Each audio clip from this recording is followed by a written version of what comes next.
For San Antonio at 5, we're here for you.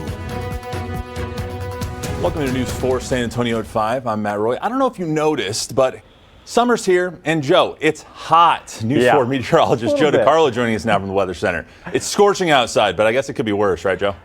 Yeah, because it's going to get a little worse the next few days because that's just a warm-up of the heat we're expecting later on this work week, but it's hot out there. This is what it actually feels like as you step outside. Feels like 102 right now, San Antonio, 105 Pleasanton, feeling like 110 Cotulla, 114 is what it feels like in Eagle Pass. That's why we do have a heat advisory, not including Bexar County right now, just down to the south, though. Our southern counties are included in this until 7 p.m.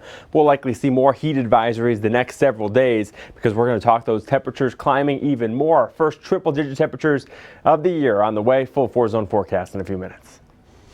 Thanks, Joe. One of the best ways to handle those triple-digit temperatures and cool off is to find a pool and dip into it.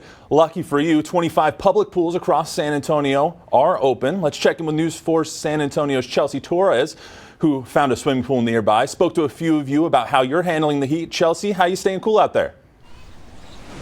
Well, Matt, I'm not sure if I really am staying cool. You know, I haven't been out here for very long. The sun already got to my brain. I'm wearing a dress. Don't know why I did that. The sun also is already melting off my makeup. Now, one thing is we've spoken to several people out here at these city pools. And of course, the convenience is that there is a city pool nearby near you and even some splash pads, as you can see behind us. Now, I have this thermometer, a classic newscast type of prop that I have. Now, this already shows well over 100 degrees that we're dealing with out here in these elements. Now, as meteorologist Joe DiCarlo mentioned, the dog days of summer are upon us, and if you need a place to go that's free, then a city pool is probably your best bet. A handful of pools are open right now on the weekends, but regular pool season will actually be open by the 17th, which is next Saturday. So if you're looking for a place to take the kiddos, there's also splash pads to take them to. Right now, I'm at Joe Ward, and there's several families out here trying to cool off. Some of the people we spoke to walked to the nearest pool and even said it's so hot outside, cooling off in the water is just not even cutting it.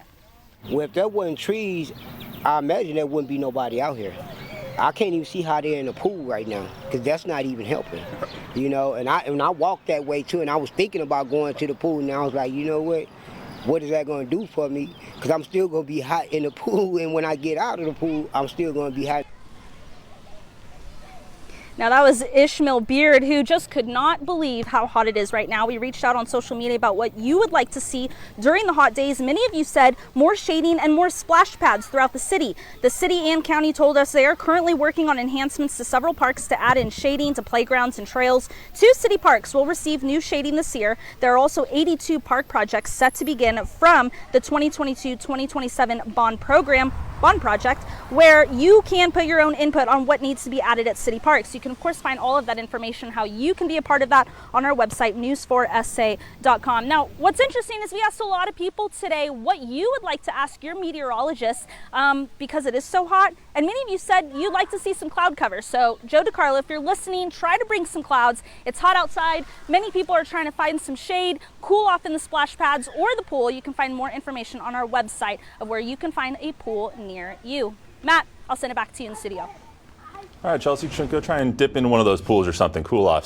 Stay nice out there. On to a developing story now. We got more questions than answers today after a man was shot to death and found inside a house on San Antonio's east side. This happened last night around 7:30 at a home off of Hampstead Street in the Delcrest Forest subdivision. Investigators say when officers arrived, they found a 51-year-old man dead in the hallway of the house after being shot twice in the chest. A 34-year-old woman and a 17-year-old boy were taken in for questioning, but so far, no charges have been filed. New details emerging tonight after a man was shot multiple times at a bar on San Antonio's northwest side just about 24 hours ago.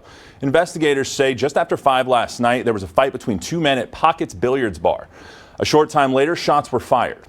A 37-year-old man was hit once in the chest and once in the leg, and last we checked, he was in critical condition. The suspect was last seen riding off on a motorcycle. Well, San Antonio, you've spoken, and you will all officially have some new city council members for Districts 1 and 7 after last night's runoff elections. Dr. Suk Kaur beat out now former councilman Mario Bravo with 59% of the vote and will now represent your District 1. Number one thing that I will focus on is infrastructure. There are so many challenging places in District 1 right now where it's difficult to get to. Even where we were on the train tracks today, we were trying to get to polling sites and all of our train tracks were closed off. So the number one thing I'm going to focus on is infrastructure, because what I really want to do is just improve the quality of life of all of the residents of District 1.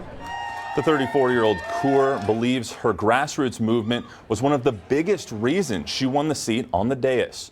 And for District 7, Marina Alderete Gavito pulled in 63% of the vote over Dan Rosatier to win her election.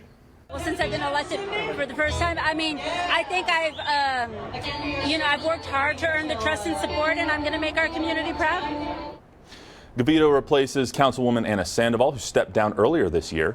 By winning the seat, representing District 7 is now a family affair for the Alderetes. The 41-year-old follows in the footsteps of her father, Joe Alderete, who represented the district for 4 terms in the late 70s and early 80s. That's kind of cool. Making headlines now, 6 people now in recovery following a shooting outside of a West Houston nightclub early this morning. Police say a disturbance inside the venue spilled outside, and that's when shots were fired into a crowd. At least 1 man remains in critical condition after having surgery, and the other 5 victims are now in stable condition. To this point, no arrests have been made. And take a look at this. I-95 in Philadelphia shut down in both directions today after a vehicle caused part of the roadway to collapse. So far, emergency crews don't know exactly what caused the crash, which led to the fire. There are also no reports of anyone being seriously hurt, so thank goodness for that. But the northbound lanes of the freeway are gone, while southbound lanes are severely compromised, and now runoff from the burning vehicle is also causing explosions underground. 4 Colombian children who were missing in the Amazon jungle for 40 days were found alive. It started back on May 1st when a plane carrying the kids along with 2 adults and a pilot crashed. 2 weeks later, the plane was discovered along with the bodies of the 3 adults. Then on Friday, all 4 children with ages ranging from 11 months to 13 years old were found and are now in the hospital. However, the severity of their injuries remains unknown. Coming up, critics of what they deem as woke capitalism are zeroing in on another target. We'll show you who is now taking the heat. Plus, hear what some leaders from both parties are saying today, 2 days before former President Trump is expected in court where he's facing 37 federal charges. All that and more just 2 minutes away. You're watching News 4 San Antonio.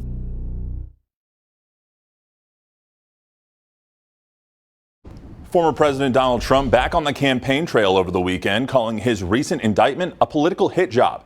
He faces 37 federal charges and is expected to appear in court in Florida on Tuesday. While in Greensboro yesterday, the former president called out the Biden administration for what he claimed is an abuse of power. All but 6 of the charges have to do with willful retention of national defense information, conspiracy, and hiding documents from the government. This morning, both Democrats and Republicans spoke about the former president's case. Devastating and specific of an indictment that I think I've ever seen. President Trump will have his day in court, but espionage charges are absolutely ridiculous. Whether you like Trump or not, he did not commit espionage. President Trump is expected to travel to Miami tomorrow, where he'll meet with lawyers and discuss his case. Right now, there's a major American financial institution under fire from conservative groups who argue that the institution is focusing on advancing progressive politics and not profits. Our Kayla Gaskins is in Washington with who is now taking the heat. Bank of America, the latest target by the right, going after what they call woke capitalism. There's enough people pushing political agendas in America.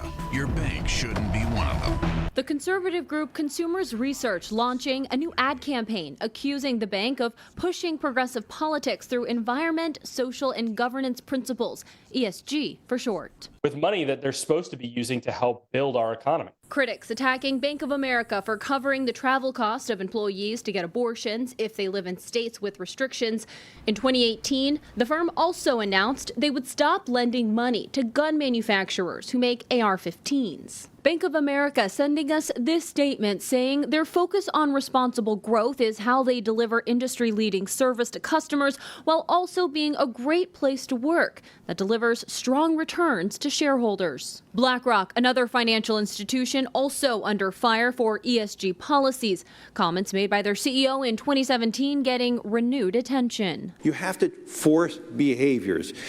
And if you don't force behaviors, whether it's gender or race or just any way you want to say the composition of your team, you're going to be impacted. BlackRock responding, saying the comments are 6 years old and taken out of context. Crisis leadership expert Rob Weinholtz says it's dangerous when companies get political. Every time you join forces with one side, you alienate a lot of other people, and that could have a detrimental impact on your client base. Target and Bud Light taking significant economic hits in recent weeks after coming out in support of transgender rights. Nike not commenting to us about a report that they're preparing to unveil a new gender-inclusive kids line with threats of conservative boycotts looming. Backlash against these companies showing no signs of easing anytime soon. In Washington, I'm Kayla Gaskins. Well, it's going to be a scorcher Sunday evening. The next several hours, we'll take a live look downtown San Antonio. A lot of sunshine through sunset. Temperatures in the mid-90s. We're going to be in the upper 80s later on this evening, but a very warm night ahead of us. More heat on the way. Full 4 zone forecast coming up.